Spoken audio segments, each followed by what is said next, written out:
Malay ko ba? Gusto ko? Maganda. Maganda doon. Sige, ikaw na lang doon ha.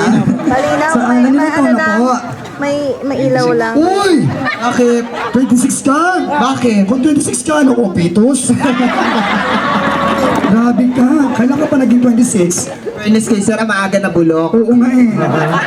Nakakaloka, 26 ka picture, parang anito. So, napaalala ko lang sa'yo. Ikaw pa, sanay ka pa sa mga ganitong usapan? Huwag na itapat yung mic mo sa mic mo. Bakit? Bakit? Huwag ka baba ng baba dyan, ha? Okay. Sir Mike, kaano-ano po si Madam at kaano-ano po si Sir at ang enterprise, ano pong position dito? Mga tito ko. Why? Mga tito. Parang hindi ako naniwala, ha? Parang iba kasi ang tsura ng ano may-ari. Huwag po kong lulukuhin, ha? Bakit? Hindi mo mga tito yan, ha? Oo, ako na mag-anak mo, eh. Hindi, naniniwala naman ako kasi actually kaya sila nakaganito, pansin naman natin, di ba, sinabi ko nga kanina, ang concept ng kanilang program ngayon is 80s, Tama, right? 80s. So nakikita mo may nakasuspender, may mga iba-ibang outfit nakikita, di ba? Oo. So tanong ko lang nga, Sir Alan, ikaw ba ay single, double, triple? Ipon. Tanungin mo ko. Ikaw ba? Single, double, triple?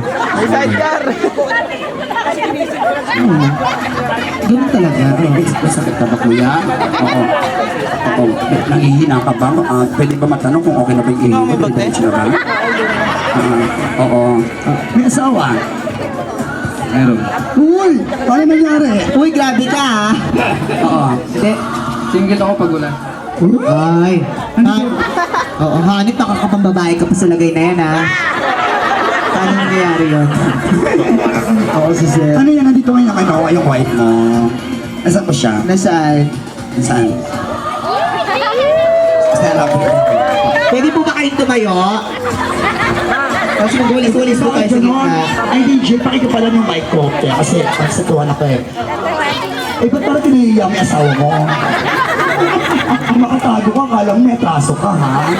Hello? Eh, maganda naman pala si ano eh, si Nene eh. Talaga? Hindi mo paano mo, Neng? Oh, ano problema niyo dalawa? Ikaw daw, ano? Ikaw, huy! Huy, huy! Huy! Kasi saan ka pupunta, ha? Huwag ka malikot, hindi kita sasama sa SM bukas. Okay? Ano pa parang ni ate? Wow! Bakit? Si ating ano, si ating guy. Hello po. Nakahay siya, artista, no? Pwede ka rin maintindihan sa mga dito sa stage. Sige na, wala pa ba sa ating buka? Ako ka may Diyos ko. Grabe ka? Hinihaya mo rin yung dalawang mag-asawa dito. Ano gawin lang tayo dahil malalaman talaga natin kung may asawa to, ha? Kasi baka may gawin sila dito, hindi namin kaya-aya. Ayan, bababa. Huwag kang mahiya. Ito naman, lumabas na yung itsura mo. Ito pasaya ka pa, ha? Di mo lang. At least, Ganda naman sa atin. May ano lang to, ha? Para sa kasiyahan lang natin to. Para at least naman habang naghihintay tayo ng ating formal program. So, ito man nagawin entertainment tayo. Hello, tanong ko lang. Yung and Alam.